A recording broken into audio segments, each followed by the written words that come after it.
Welcome, everybody.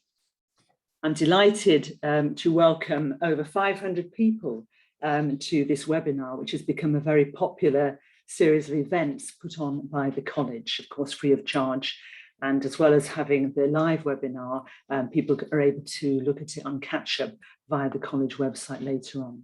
So I'm Jan Birtle. I'm Specialist Advisor for Mentoring and Coaching for the Royal College of Psychiatrists. I'm really delighted that after some planning and consideration, we're putting on a webinar around mentoring and coaching entitled Mentoring and Coaching for Psychiatrists, a Journey, Not a Destination. Very importantly, thinking about the development and the movement and growth of our workforce. So thank you very much for joining us. Just a few housekeeping notes to mention before we go over to the speakers. You will see there's a question and answer button on the screen below, and please feel free to put your questions in there and to make comments as the talks progress. We'll pick them up later on, making sure there is some time to address the questions and have some discussion around the topics presented. So please do that. And there's also something called upvoting, which I think for those of you who are interested in words, very useful for Scrabble, as well as finding your way to promote questions to the top of the list. So if you see another question and want to reinforce that, just upvote it and it'll go up the priority list for handling later. There's also a chat box, so you can mention your friends and get in touch with people, colleagues through the chat box privately, but also contact the organisers if there are particular issues you want to mention to them. As well as that, there's lots of tweeting going on. I'm sure you're all very familiar with social media. Please do tweet out things that have excited, interested you from this event.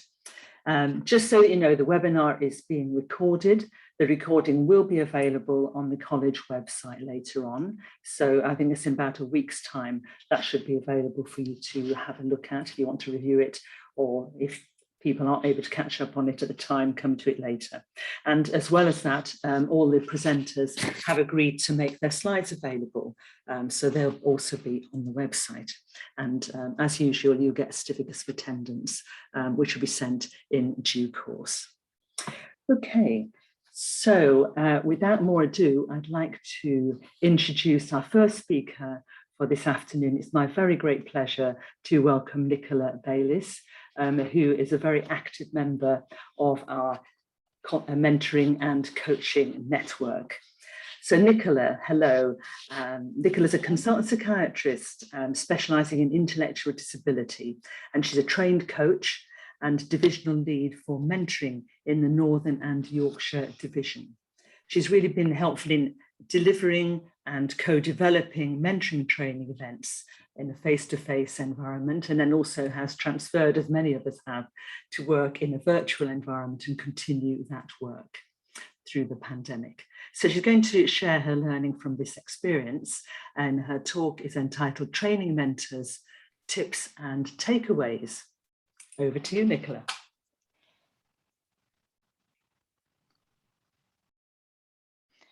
Thank you, Jan. So yes, I've got 10 minutes now to share what of the things that I've learned in terms of delivering training to mentors in the last few years that I've been doing it in this role as the Northern and Yorkshire Divisional Mentoring Lead.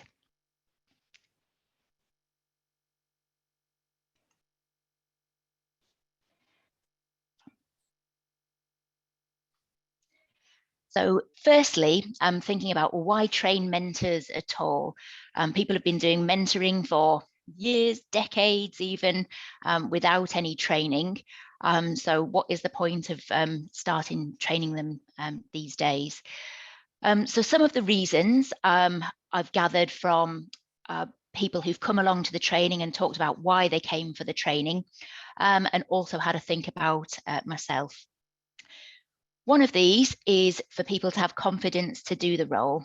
A lot of people have talked about whether or not they feel experienced enough in their job to take on a mentee.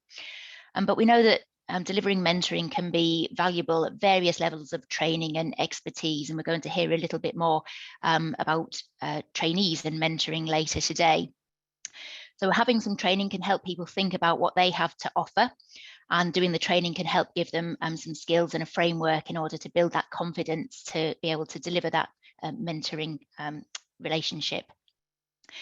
There are many reasons that people come to mentoring and benefit from that. And it can be mostly transitions, but also people with particular needs. So thinking about that as part of your training. Can be things like returning to work after maternity leave, neurodiversity issues. We're going to hear a little bit more about international medical graduates, people who've had a role change, people who might be having difficulty with relationships at work, career planning. So there's all sorts that mentors might have to offer for different mentees. Enhancing the strategic value of mentoring. We know that mentoring can be very valuable to organisations and schemes. It can provide enhancements to well-being, recruitment, retention, and help develop the full potential of the employees that the organisation has. And it can help avoid wasted time that people have with difficulties thinking or not doing the things that they really want to be doing. Training can help identify and develop the skills needed for the role. And although lots of psychiatrists have a lot of the skills already, it's about thinking about where those can be enhanced even further. People came to the training also wanting to think about some of the potential pitfalls and anticipate issues. So those can be things like ethical dilemmas around confidentiality and information sharing and who else might be in that mentoring relationship, as well as things like managing boundaries and expectations that the mentor or mentee might have, and that can prevent issues further down the line. And training can help you think about enhancing the effectiveness of that relationship for the mentor and the mentee, and think about how you might quality assure that process. And through developing our training, we've also linked in as a national network to look at what has worked in other areas for other training as well. So we can pick out what are the top things to deliver in that training and make sure that it is good quality. And another thing is highlighting the benefits of the mentor role for people who are thinking about doing mentoring. It isn't just about being rewarding, helping others. It can also really help you understand more about yourself as well. So thinking about how that training can be delivered, as Jan mentioned, a lot of that has been face-to-face previously, but more recently we've had to do that virtually as well. But there are other things we've had to consider, like whether or not you bring in outside expertise or you use internal experts. So people who are actually the jobbing clinicians who will be doing the mentoring and experience doing that with psychiatrists, so that you can talk about real life scenarios and top things that come up. We had to think about charging. So sometimes with free events, they're not valued by people who might attend those and might be less inclined to take that further. How long you spend in the training. So we varied that from full days to half days, but people often ask that they want to have even more time doing some of the practice work that we do in that training. So balancing that theory versus the practical experience in that session can be quite tricky to get right. People have the opportunity to have observation by others in the group and also those leading the sessions, and get feedback on how they're doing, and some time for some personal reflection about how they did and what they want to do in the future. And then when we're thinking about training, people who've come on the courses have had a big variety of background experience. So some are new to mentoring or just thinking about taking that on as a role, and others have been mentors for years and are looking either to sort of reinvigorate that or deepen their knowledge and practice. So thinking about how we might take this forward in the future for delivering that for people with different levels of previous knowledge. So what kind of things do we cover in that training? Well, we're talking about kind of mentoring and coaching today as part of the college. And I come from also a coaching background, and we use some coaching skills in the training.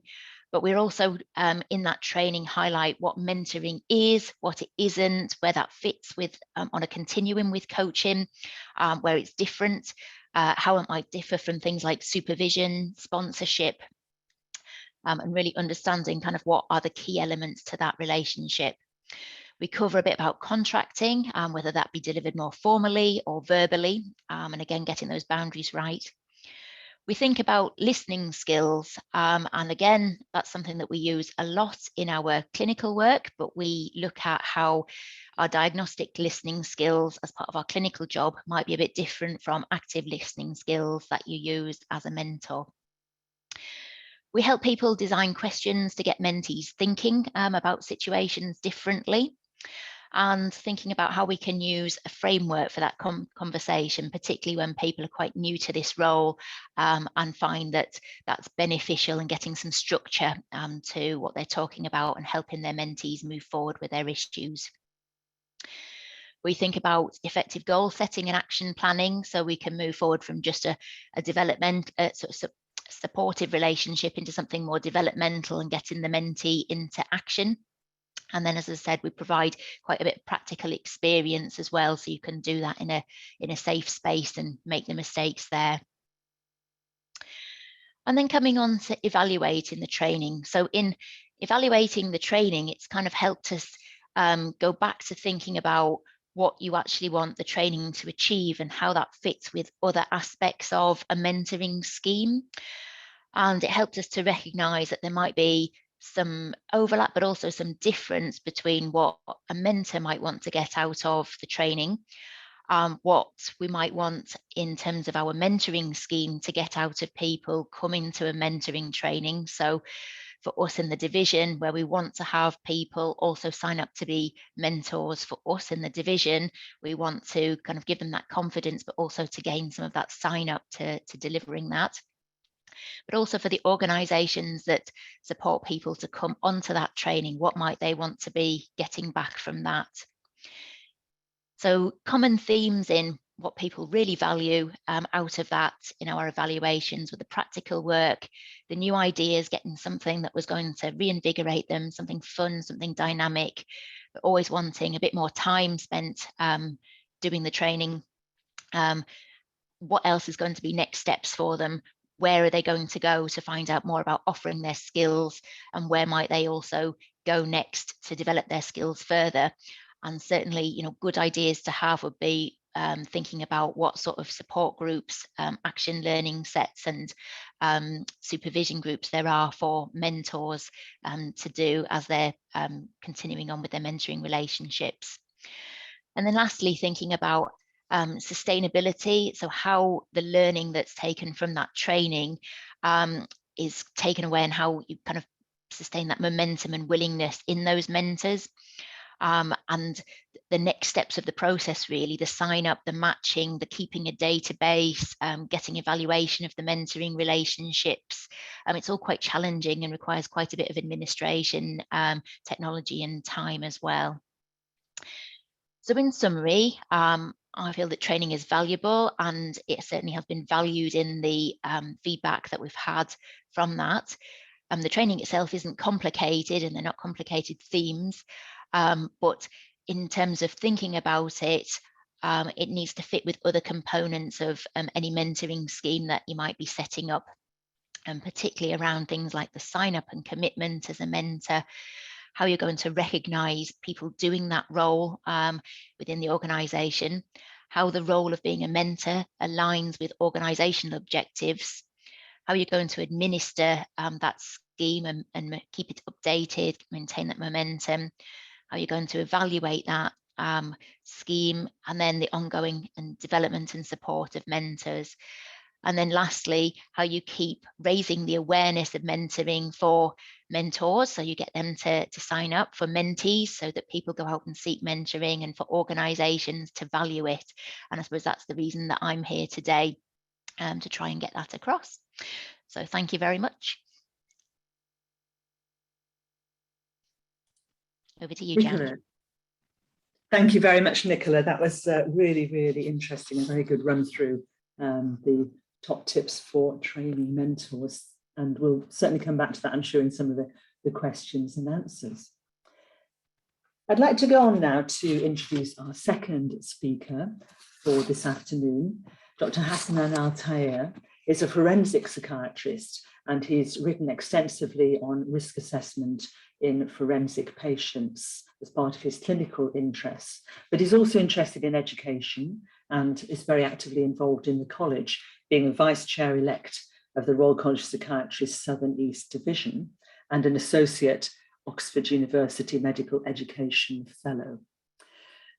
The reason he's going to focus on international medical graduates today is because he's very, very interested in this field, and he's done a lot of work with the college, particularly mentoring and coaching international medical graduates, as well as publishing a chapter about international forensic psychiatric services.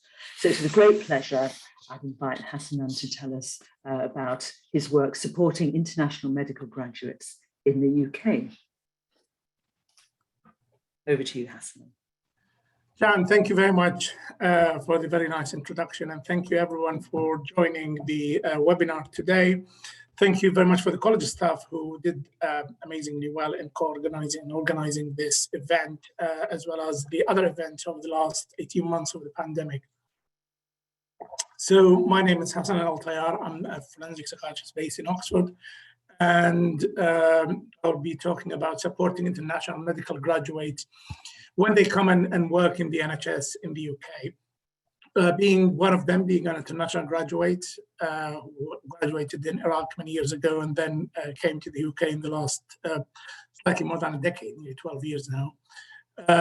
I had a number of challenges, I think, and issues in the beginning of the settling in the UK, as well as lots of aspirations and dreams about how things could get better. And I'm sure you share the same experiences as well. Well, some of the IMGs in the seminar today, on the webinar. So I will try and work across. I'll share my slides first. So good, yeah. Supporting IMGs in the UK. So the college does a lot of work around supporting IMGs and mentoring for IMGs and also for local graduates and local doctors. Thanks to Dr. Davi, who is the Dean of the Royal College of Psychiatrists. He did a lot of work me and him did to deliver these sessions and presentation to different organizations and at different conferences and meetings. So why we're worried, why we're bothered? It's saddening to see news like that making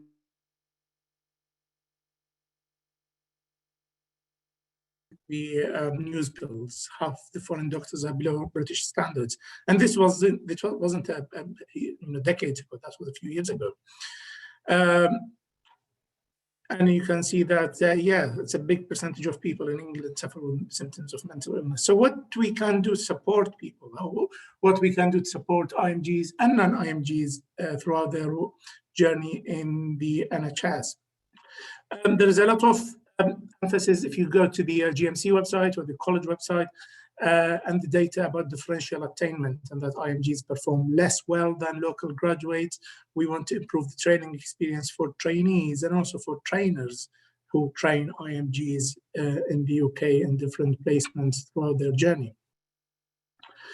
Again, this is not a secret. You can look at the web page and at the college website and the exam data and the most recent ones, and you can see that there is some difference, what you call differential attainment. There is a significant difference in some areas, in some graduates coming from different parts of the world, when they come to take exams, whether it's paper or written exams in the UK. And it's not only in psychiatry, in GP, in general practice, in medicine and other surgical specialties.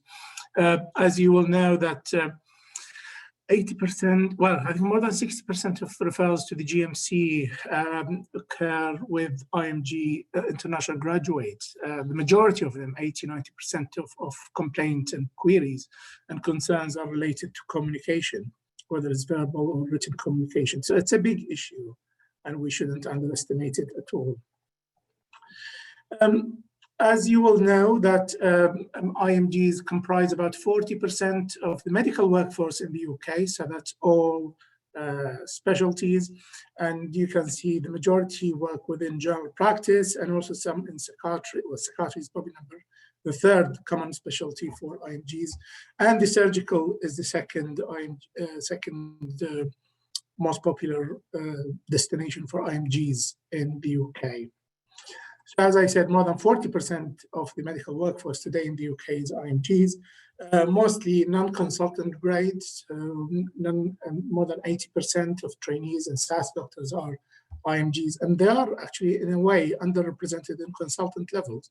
At consultant level, this is, I think it's moving. It's better now when you get a cross-sectional or a random sample of doctors working in any organization. You see a number of IMGs working. It also depends on which area of psychiatry, which inpatient or outpatient service, which area of the country as well. So, I mean, differential attainment and IMG issues are not only prevalent and relevant in the UK, and also in Australia, Canada, UK, the States, and also other countries. You can see some attainment differences in knowledge, skills, and also values-based assessment. So if we want to think about a framework for medical educators, we try and think about ensuring that they provide safe and effective patient care through training and establish and maintain the environment and a safe environment for learning, and facilitating teaching and learning, and also supporting and monitoring the educational process. What trainees will say, what IMGs will say, actually, especially if you're in the first few months of your journey in the training scheme or in the NHS, it's a huge cultural shock. Medicine is the same everywhere in the world, but dealing with lots of issues around consent, communication, safe prescribing, medical ethics can be different, well, the application of these principles can be different in different countries. So people will say, be kind to us, help us understand what we need to do, connect with me. I see that a lot. Connect with me, treat me as a person, be curious about me, not only asking questions like, for example, signing the learning agreement or the portfolio paperwork, because there are lots of humanistic models and ways you can deal with your trainee and with your colleague. The people have seen some lack of empathy on the part of the organization, the trainer maybe. Yeah, I mean, it's, again, we can't generalize, but sometimes you see or you hear the term untrainable. And it's not, and we did a survey a few years ago with the trainee support group in the college. Some trainers said, we don't know how to deal, for example, with IMGs. We need to know more. We need to attend cultural competency workshops and things like that. So the principle of your person-centered care, which applies to your patients and also applies to dealing with people. And if you are a trainer, how to deal with trainees in making in a personalized, coordinated, enabling, and empowering way. Why individualized learning plans? So as we know, so IMGs will go through a PLAB or the GMC qualifying exams. I took the PLAB test many years ago, and now I'm a PLAB examiner. So this tests the medical competence and clinical competences of international doctors working in the before they work in the UK. After successfully passing the PLAB, they can register with the GMC.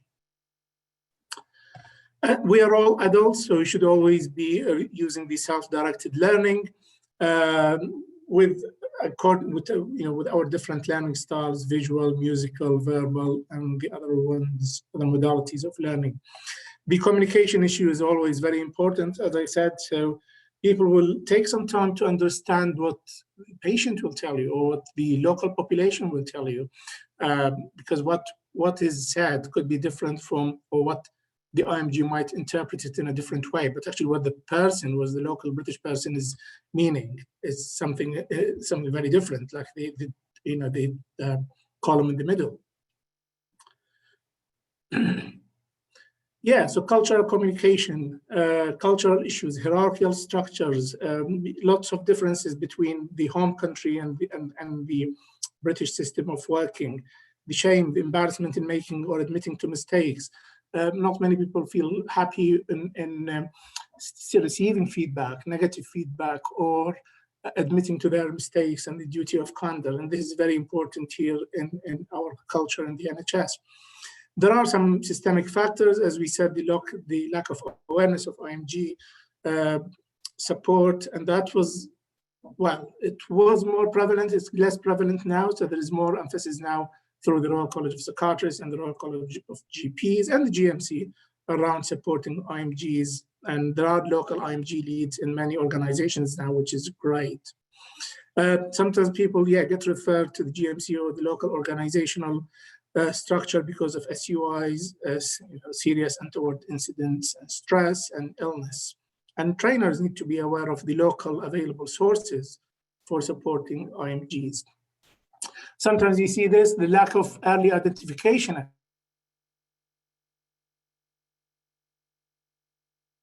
Actually, you have a CT1, the relevant boxes, and then when he's a CT3, he hasn't addressed some of the communication issues, and then it's the time for CASC or passing into ST4 and 6 training, and then it's a big problem. You need to rectify that. So early identification, early intervention is always very, very important. So what we can do? Support the trainee, support the IMG, walking along you with your in your path. Focus on support rather than scrutiny. Appreciate that not all IMGs are the same. They come from the Middle East, from Asia, from America, Africa, European countries. So different backgrounds, and be interested in them. Try to support them, acculturate them into the system. There's very interesting models with the 7 Cs. Have a conversation with your trainee, with your IMG. Be curious about them as a person. Learn from them. Complexity of their issues, the context of their life journey. Be creativity, caution, and care. Be respectful and empathic to your trainee and also to yourself. Broach the subject kindly and early if there is a communication issue or a cultural issue or any kind of issue with your IMG, and acknowledge these issues. Even if you have, as a trainer, if there are trainers in the workshop today, acknowledge these issues and try and seek support and approach the local resources or the college for more help. And of course, getting motivational commitment through the Maslow hierarchy of needs. Eventually, we are aiming at providing safer clinical care and better patient outcomes. A lot of evidence about that supporting doctors or creating better doctors will create happier and better patients, or say happier and safer clinical care. So this is a mentoring session and a webinar.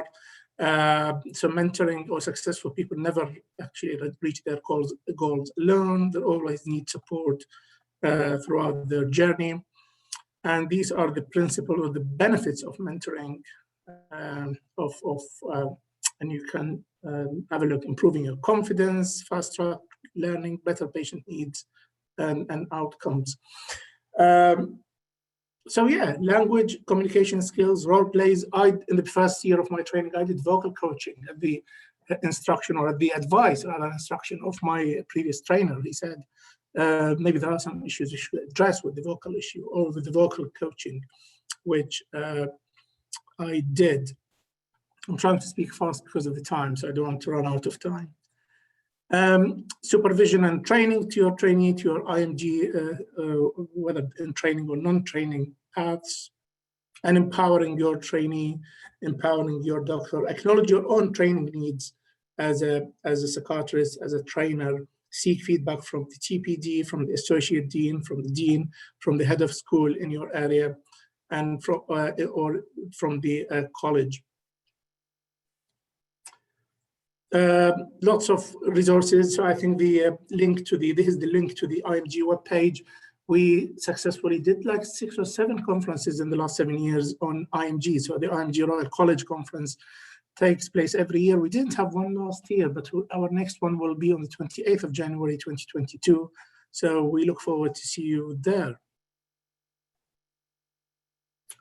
And this is the IMG page. Raising awareness is very important, supporting trainees. There are some barriers, of course, as we said, lack of training and supervision skills, cultural issues, lack of engagement or reduced engagement on part of the trainee or the trainer.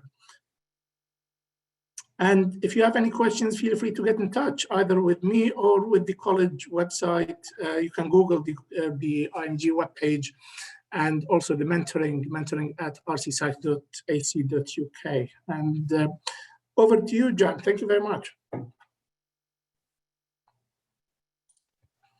Hassan, and thank you so much for that very, very interesting talk and very interesting perspectives that you bring to illuminate that.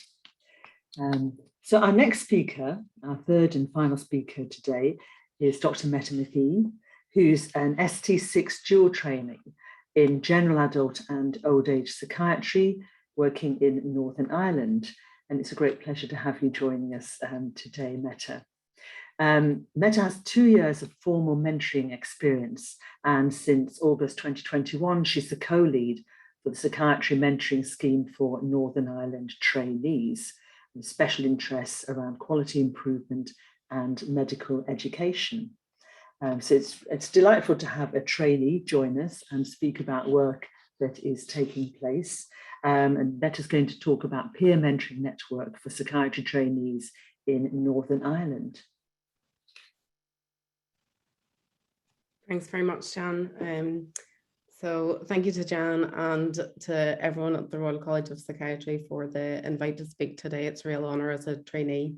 And thanks to everyone at the Royal College as well for the support with preparing for the webinar. So as Jan had said there, my name's Meta McGee. I'm an ST6 in Psychiatry in Northern Ireland.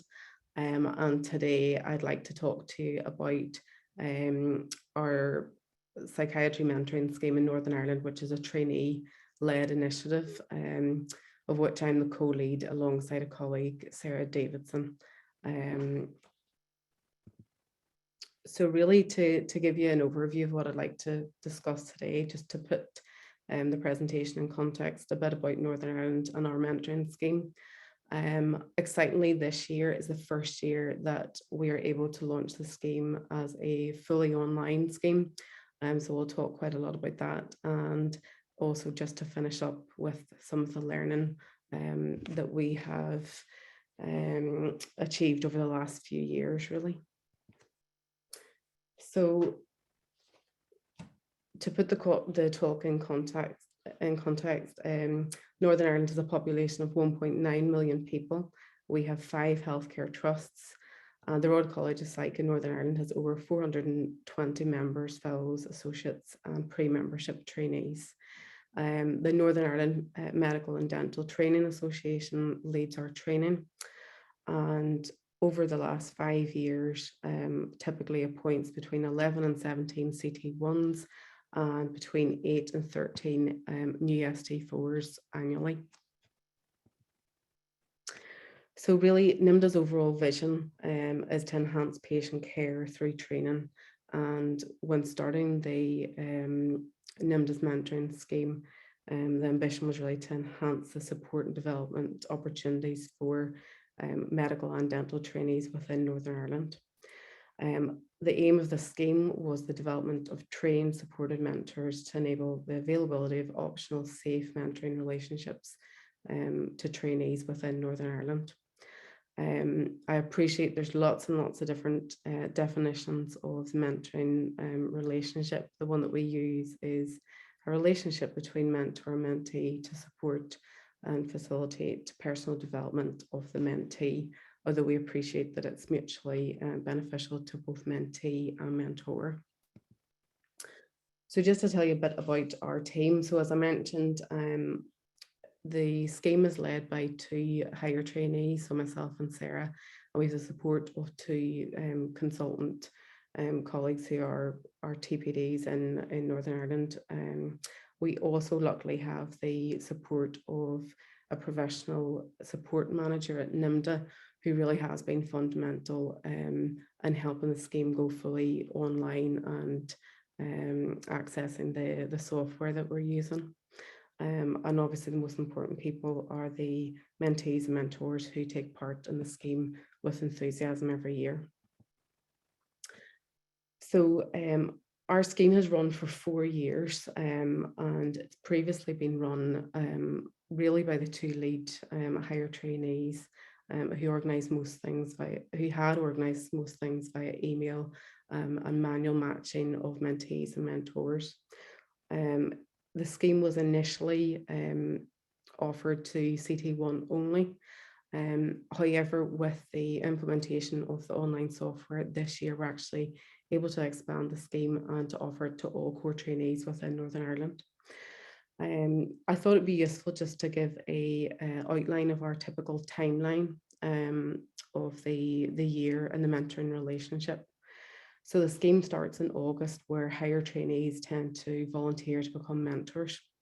They have to undertake a Mentoring for Success course run by NIMDA, which usually runs up until October of the academic year. In September, the core trainees have been recruited as mentees, and then towards the end of October, the matching process for mentees and mentors have taken part and then are communicated to the pairs. Ideally, we do like kind of a certain standard and expect that in the initial meeting, the pair will kind of sign a partnership contract and arrange when they're going to see each other and really think about how they're going to best use the year.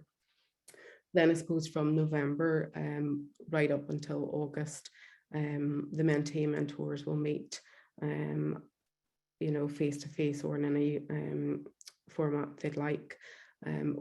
Also then supported with the mentor leads checking in both with mentees and mentors to make sure that the relationship is good and that there aren't any major problems.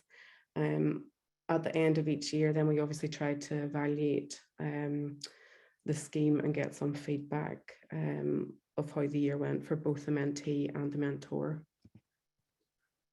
So I can't really do a talk without mentioning the mentoring partnership itself.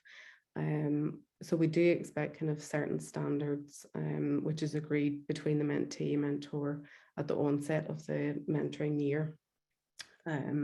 We expect them to sign a contract with each other and goal set early on.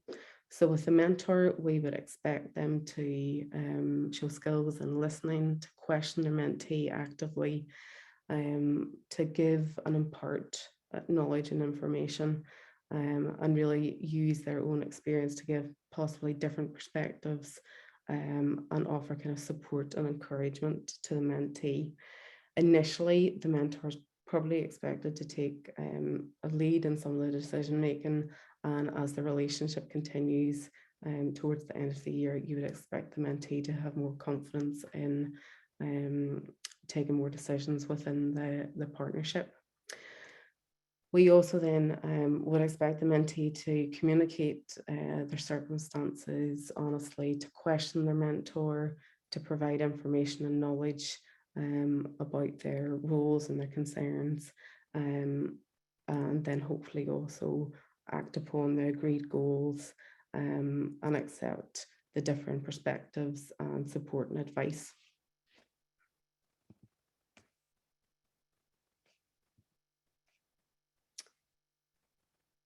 Oh, apologies, I skipped a slide there. So I think, I know this has been mentioned before, but I suppose the thing that we'd like to highlight as well is that it's mutually beneficial to both the mentees and mentors. So for the first 3 years of the scheme, we always try to evaluate what benefits the mentees and mentors have taken away from the scheme.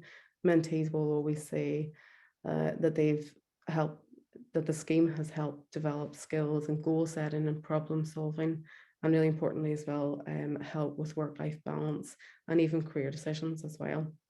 The mentors then will all say that they have felt empowered and have more confidence in sharing knowledge and experience, and even that the scheme has helped with supervisory skills and leadership skills, and it has helped them develop new forms of communication, which isn't always obviously similar to what we're used to with a patient-doctor relationship.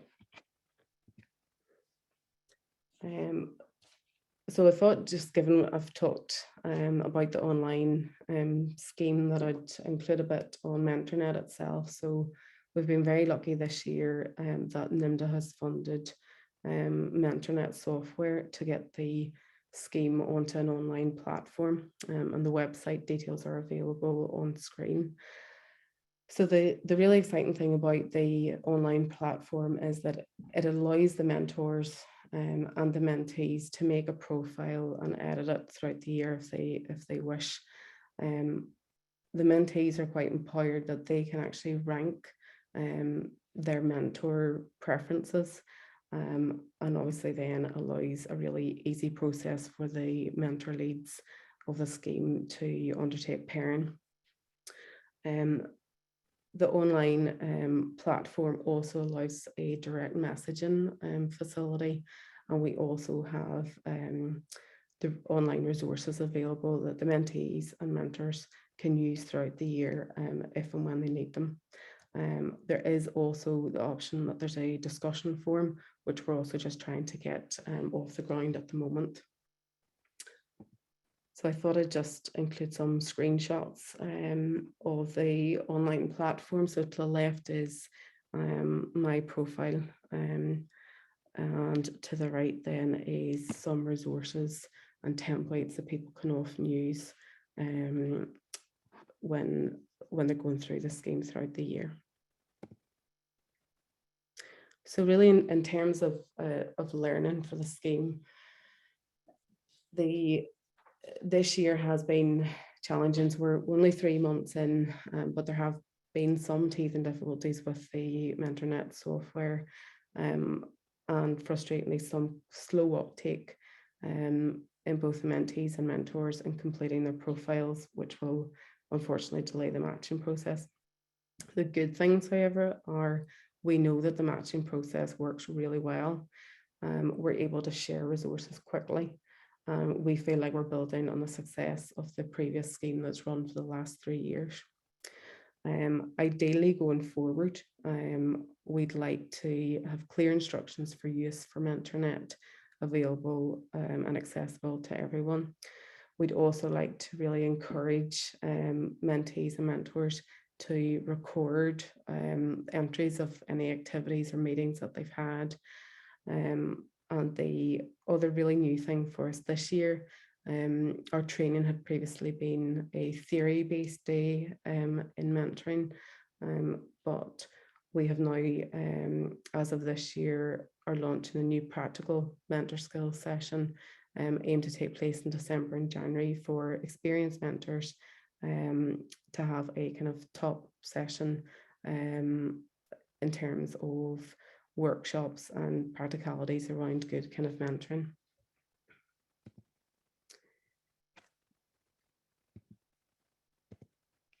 Oh, sorry, I had skipped a slide again there. So really what's next for us? We would obviously like to continue to support new trainees and encourage the mentee-mentor relationship to flourish. Also, we think that this online platform can help potentially facilitate networks across the region and even further afield, hopefully within the UK. We're very keen, obviously, to obtain feedback from the mentees and mentors taking part in each year's scheme to improve the system every year. And at the end of this year, and I suppose before then, we'd also like to evaluate people's experience of the online system, MentorNet. So that really concludes everything that I was hoping to talk about today. I've left my contact details and the contact details of my co-lead, Sarah Davidson, who couldn't be here today. And I'm happy to take any questions or comments, or if people would like to link in at any stage for any kind of advice or support, or wish to team up. So many thanks, and back to Jan.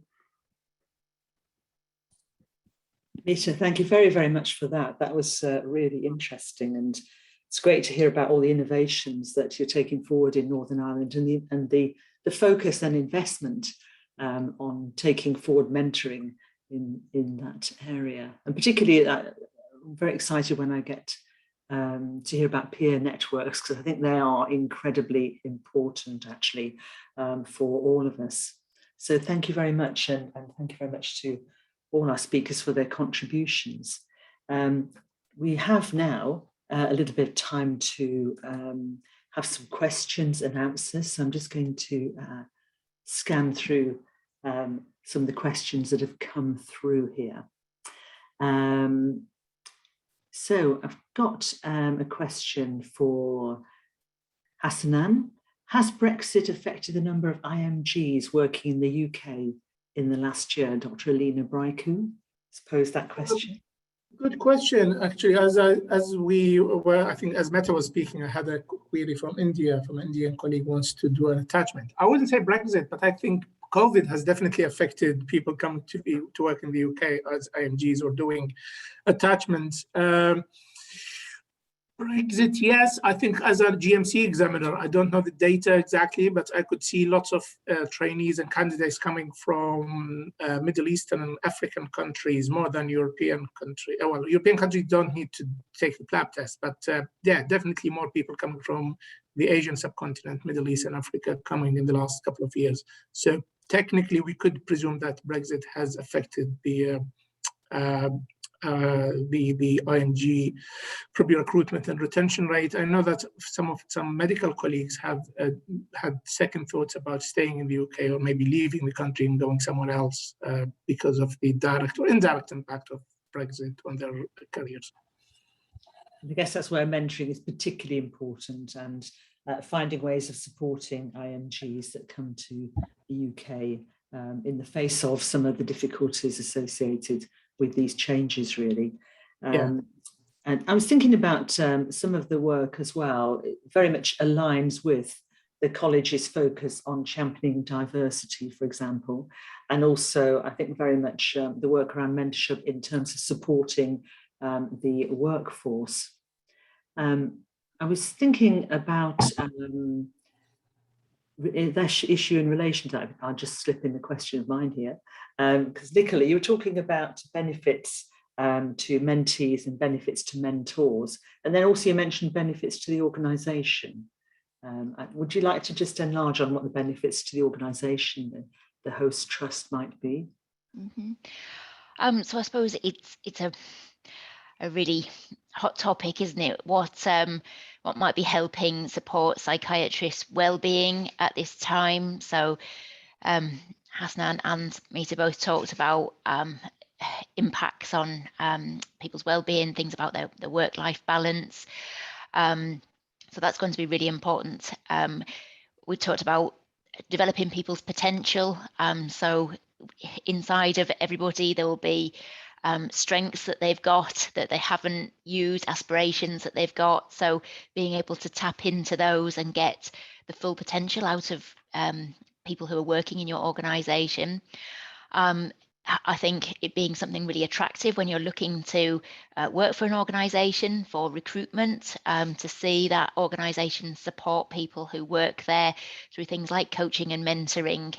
We know in other businesses that high performing employees get things like coaching and mentoring to help them do even better. It's a complete myth that this type of activity is for people who are just struggling, although people might benefit from that if they're struggling, but also if you're performing really well, you could be doing even better or getting the most out of yourself by accessing some coaching and mentoring too.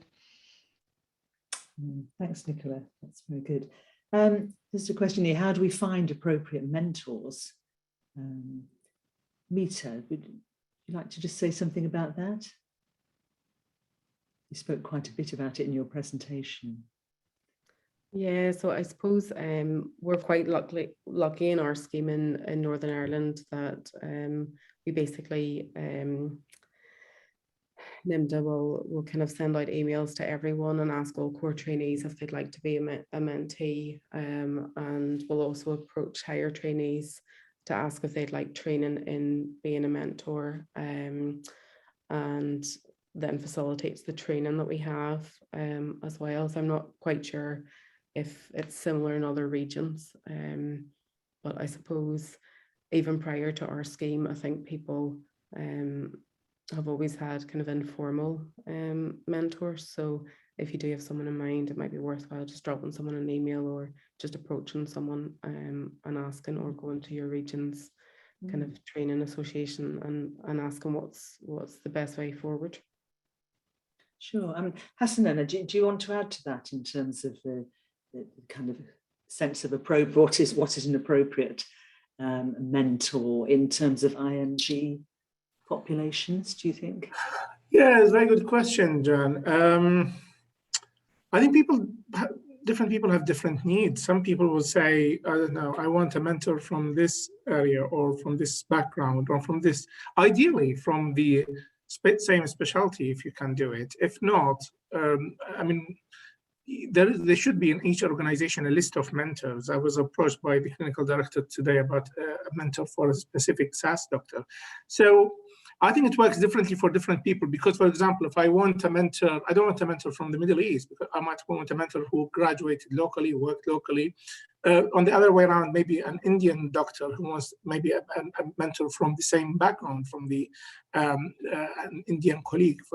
So I think it varies. Different people have different needs. I mean, the best if we're talking about IMGs and how people could approach, they could approach the respective diaspora organization, the British, Indian, Pakistani, African diaspora, to ask for specific mentors if they are interested in mentoring opportunities through that background, or they could email the mentoring team and they could signpost them in the right direction, finding a mentor in the region, in the southeast, in the north, in Scotland or wherever.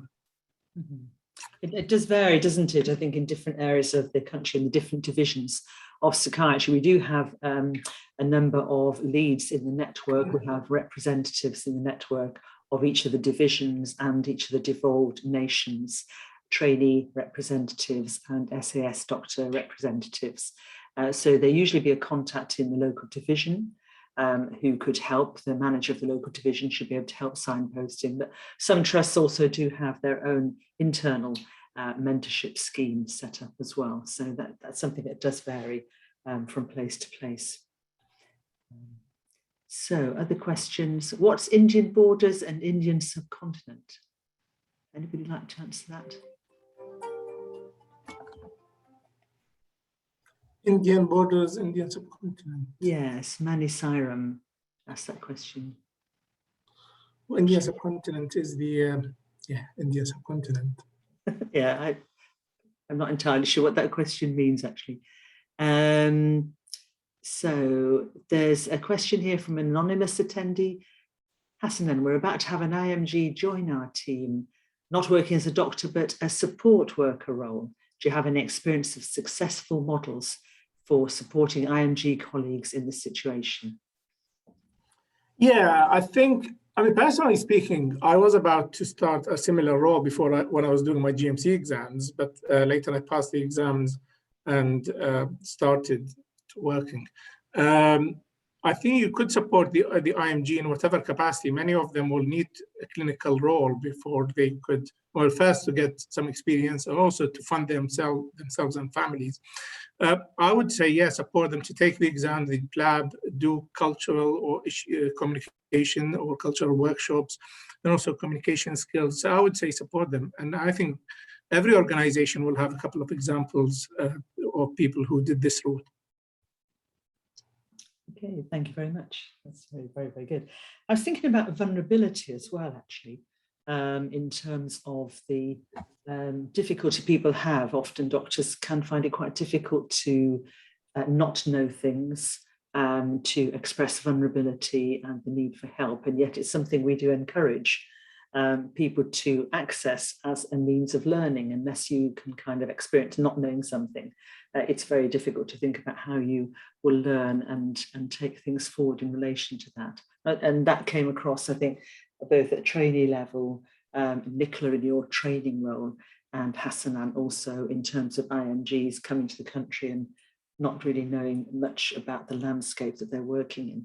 But I was thinking about the other side of that, the kind of cultural curiosity that was talked about as well. How do we actually approach asking questions to people about their culture. Are we in danger of offending them? I might feel quite vulnerable in that position, asking somebody about their own cultural background and beliefs. Is it a question to me or Nicola? Or yes, I don't know if anybody wants to pick up. I think, well, personally, again, I would be interested in someone expressing interest in me as a trainee and wanting to know more about me. I think, I mean, when I do it with the trainees, with the IMGs who start with me, or even with the local trainees, tell me more about yourself. I mean, it's not a job interview, but yeah, just getting to know the patient without being very specific about, yes, well, unless probably the trainee is willing to volunteer some information, you don't need to ask lots of personal details, but yeah, are you okay to come to work? Do you commute? Do you cycle? Things like that. Maybe a little bit about their personal interest, which will come with time. So yeah, I think I would be quite curious, but this is maybe me, my nature as a forensic psychiatrist. Yeah. And Nicola, do you want to add to that? I was just going to say, I suppose from my coaching background, well, one of the things that we're taught is to be curious in coaching and not make assumptions, because we can all do that, can't we, of the person that's in front of us, just assuming that they might be like us, or because they're from a particular background or specialty, or that the problem that they've got we know more about than we do. So I think kind of being curious about the other person and the issues that they're presenting with is going to be key to that mentoring relationship. Thank you very much. That's really helpful. We have to wind up in just a moment, but there's a question here about are there any examples of coaching schemes for established consultants? There are, what we try to do in the mentoring and coaching network is really expand the provision of mentoring, which originally started out to support people in transition from trainee to consultant role. But we've now very much trying to expand that. We're very keen that people train in mentorship in order to support that process and to make mentors more readily available. But we're clear that actually it is from early start career right through to the process of retirement and even beyond, that we're keen to help people think about their contribution, their careers, their input. But sadly, and it's a very interesting session that we've been having, but time is a little bit against us, I'm afraid. So just before we finish, I'd like to draw your attention to the fact you've been asked to fill in a feedback questionnaire, and really invite you to do that.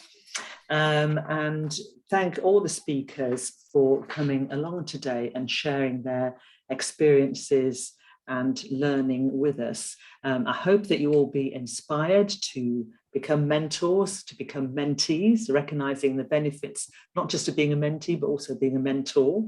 And those of us involved in that work really do get a lot out of it.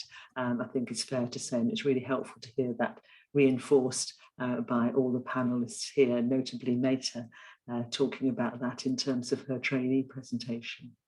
So thank you all very much.